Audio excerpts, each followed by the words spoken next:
Hello students, आज हम कक्षा 10वीं के विज्ञान और प्रौद्योगिकी भाग 2 में हम जो है 8वां लेसन पढ़ रहे थे, विज्ञान और कोशिका विज्ञान और जैव प्रौद्योगिकी। इस 8वें लेसन में हम जो है स्वाध्याय के प्रश्न कर रहे हैं। आज हम लोग जो है क्वेश्चन नंबर 5 जो है वो इस वीडियो में हम लोग देखेंगे। तो हमारा क्वेश्चन नंबर 5 क्या दिया, निम्नलिखित प्रश्नों के उत्तर अपने शब्दों में लिखिए। प्रश्न दिए हैं कुछ, उसके उत्तर अपने शब्दों में लिखना है। पहला अ वाला प्रश्न क्या दिया है, जैव प्रौद्योगिकी के उपयोग से बनी कौन सी वस्तुएं आप आपके जीवन के उपयोग में लाते हैं। क्या क्या लाते हैं, देखो जैव प्रौद्योगिकी से बनी हुई निम्नलिखित वस्तुएं हम अपने जीवन में यूज़ करते हैं। पहला, घर में दही छाछ बनाया जाता है। इसमें प्रकीर्णन की जो क्रिया का उपयोग होता है वो हमारे घर में उपयोग में लाए जाने वाली सबसे सरल जैव प्रौद्योगिकी है। दूध से मतलब दही और छाछ कैसे बनता है तो तुम लोग जानते हो। फिर इडली, डोसा, ढोकला या जो खाद्य पदार्थ बनाने में भी जो किण्वन प्रक्रिया का उपयोग होता है, यह भी एक प्रकार का जैव प्रौद्योगिकी का ही उपयोग है। फिर उसके बाद विभिन्न प्रकार के चीज़ हैं, पनीर है, योगर्ट है, एनर्जी पेय है, ये भी जैव प्रौद्योगिकी का उपयोग करके बनाया जाता है। ये सब हम लोग यूज़ करते हैं ना। और आजकल बाज़ार में बीजहीन अंगूर में देखो बीज नहीं रहते हैं, पपीता, तरबूज ये सब उपलब्ध हैं, तो इनका भी हम घरों में उपयोग करते हैं। ये सब भी जैव प्रौद्योगिकी का ही एक उपयोग है। फिर बैंगन है, पत्ता गोभी है, लाल पीली शिमला मिर्च है, सलाद के लिए उपयोगी सब्जियां, ये सब भी जैव प्रौद्योगिकी से ही उगाई जाती हैं।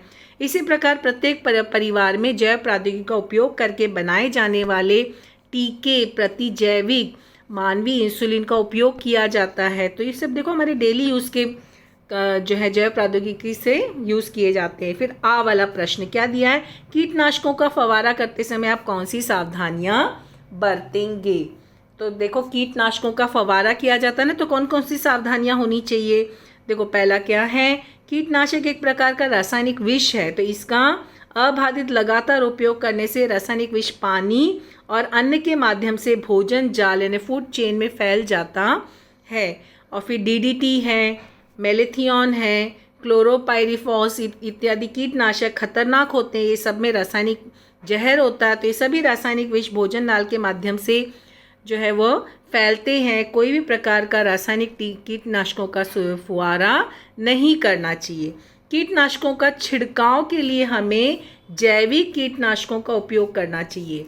जैविक कीटनाशकों का छिड़काव करते समय नाक, आँख, त्वचा की भी सुरक्षा करनी चाहिए। छोटे बच्चे तथा पालतू जानवर जो होते हैं कीटनाशकों के संपर्क में न आए, इसका ध्यान रखना चाहिए।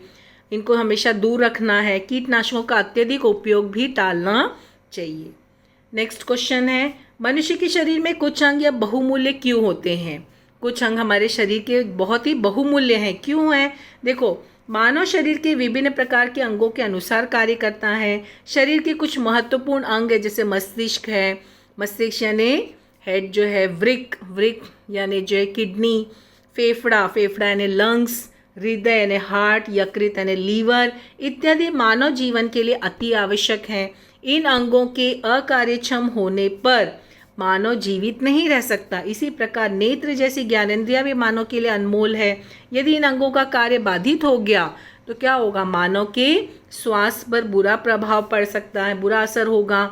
मस्तिष्क जैसे अंग में पुनर्जनन की क्षमता नहीं होती है।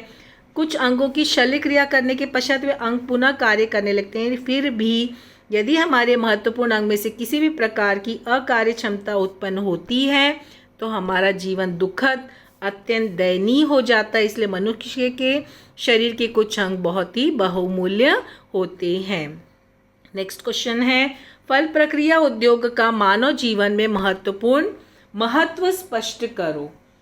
तो यहाँ पर जो है क्या है, मानव जीवन में इसका महत्व क्या है। फल देखो एक जल्दी सड़ने वाला कृषि उत्पाद, यदि फलों का उपयोग समय पर नहीं किया गया तो फल सड़कर खराब हो जाते हैं। इसलिए फलों को लंबे समय तक सुरक्षित रखने के लिए उसका उचित भंडार करना आवश्यक है। फलों का उपयोग लंबे समय तक करने के लिए उसका उचित परिरक्षण करना भी आवश्यक है। तो यहाँ पे फलों को क्या करना है, साल भर उपयोग में करने के लिए उसे क्या करते हैं, शीत गृह कोल्ड स्टोरेज में रखना चाहिए। इन्हें अतिरिक्त फलों को जो अतिरिक्त फल है उसको सुखाकर, नमक लगाकर, फलों में शक्कर मिलाकर, हवाबंद डिब्बों में रखकर, ऐसे विभिन्न उपचार फलों को लंबे समय तक टिकाए रखने के लिए किया जाता है। इसके अलावा जैम बनाते हैं, जेली, सॉस, मुरब्बा, अचार, शरबत इत्यादि फलों से बनने वाले उत्पाद की बाजार में अच्छी मांग है।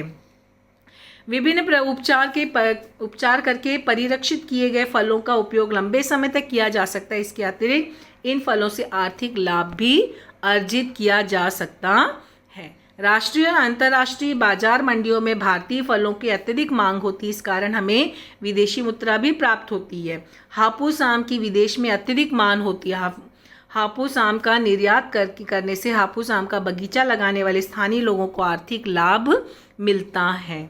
इसके अतिरिक्त जीवन सत्व युक्त पौष्टिक फलों से बने उत्पाद के कारण शारीरिक स्वास्थ्य में भी वृद्धि होती है।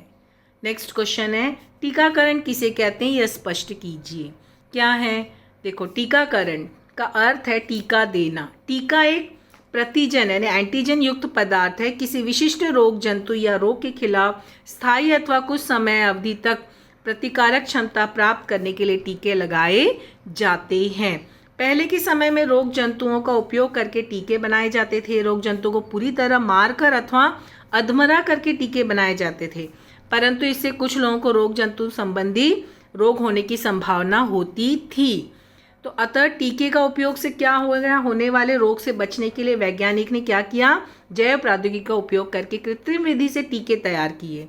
उन्होंने रोग जंतुओं के क्या किए, प्रथिन जो प्रतिजन यानी एंटीजन का कार्य करते हैं उनके जनुक प्राप्त कर उनकी सहायता से प्रयोगशाला में ही वह प्रतिजन तैयार कर दिया तथा उनको उपयोग टीके के रूप में किया। इस प्रकार टीके का उपयोग करने से शरीर में रोग प्रतिकारक शक्ति निर्मित होती है। व्यक्ति को रोग मुक्त रखने के लिए इस प्रकार के टीके लगवाना ही टीकाकरण कहलाता है। इस प्रतिजन प्रथिन से युक्त इंजेक्शन लेने से हमारे शरीर की रोग प्रतिकारक क्षमता भी बढ़ जाती है। इस कारण अधिक क्षमता वाला और स्थिर तापमान वाला टीका लगाने से पोलियो, हेपेटाइटिस जैसे रोगों से भी हम स्वयं को दूर रख सकते हैं और हम अपने आप को भी स्वस्थ बना सकते हैं। तो इस प्रकार से हमारा जो है क्वेश्चन नंबर 5 कंप्लीट होता है। बाकी के क्वेश्चन अगले वीडियो में। Thank you.